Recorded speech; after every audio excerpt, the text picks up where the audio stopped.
بسم اللہ الرحمن الرحیم۔ السلام علیکم دوستو، نبی علیہ الصلاۃ والسلام عید کے دن گھر سے مسجد کی طرف تشریف لانے لگے۔ راستے میں آپ صلی اللہ علیہ وآلہ وسلم نے کچھ بچوں کو کھیلتے ہوئے دیکھا۔ انہوں نے اچھے کپڑے پہنے ہوئے تھے۔ بچوں نے سلام عرض کیا تو نبی علیہ الصلاۃ والسلام نے جواب ارشاد فرمایا۔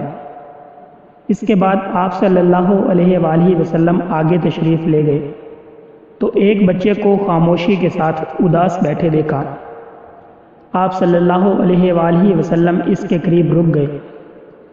آپ صلی اللہ علیہ وسلم نے اس بچے سے پوچھا کہ تمہیں کیا ہوا ہے کہ تم اداس اور پریشان نظر آ رہے ہو؟ اس نے رو کر کہا، اے اللہ کے محبوب صلی اللہ علیہ وسلم، میں یتیم مدینہ ہوں۔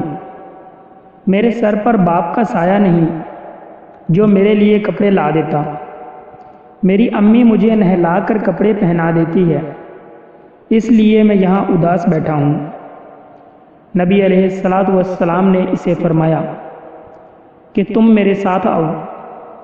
آپ صلی اللہ علیہ وآلہ وسلم اسے لے کر واپس اپنے گھر تشریف لائے اور سیدہ عائشہ صدیقہ رضی اللہ تعالیٰ عنہ سے فرمایا، حمیرہ، انہوں نے عرض کیا، لبیک یا رسول اللہ، اللہ کے رسول میں حاضر ہوں۔ آپ صلی اللہ علیہ وآلہ وسلم نے فرمایا، اس بچے کو نہلا دو۔ چنانچہ اسے نہلا دیا گیا۔ اتنے میں نبی کریم صلی اللہ علیہ وآلہ وسلم نے اپنی چادر کے 2 ٹکڑے کر دیے۔ کپڑے کا ایک ٹکڑا اسے تہبند کی طرح باندھ دیا اور دوسرا اس کے بدن پر لپیٹ دیا گیا۔ پھر اس کے سر پر تیل لگا کر کنگھی کی گئی، حتیٰ کہ جب وہ بچہ تیار ہو گیا تو نبی علیہ الصلاۃ والسلام کے ساتھ چلنے لگا تو نبی علیہ الصلاۃ والسلام نے نیچے بیٹھ گئے اور اس بچے کو فرمایا، آج تو پیدل چل کر مسجد میں نہیں جائے گا، بلکہ میرے نبوت والے کندھوں پر سوار ہو کر جائے گا۔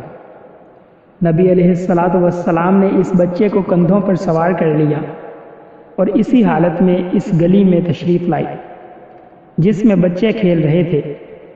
جب بچوں نے یہ معاملہ دیکھا تو وہ رو رو کر کہنے لگے، کاش ہم بھی یتیم ہوتے اور آج ہمیں بھی نبی کریم صلی اللہ علیہ وآلہ وسلم کے نبوت والے کندھوں پر سوار ہونے کا شرف حاصل ہوتا۔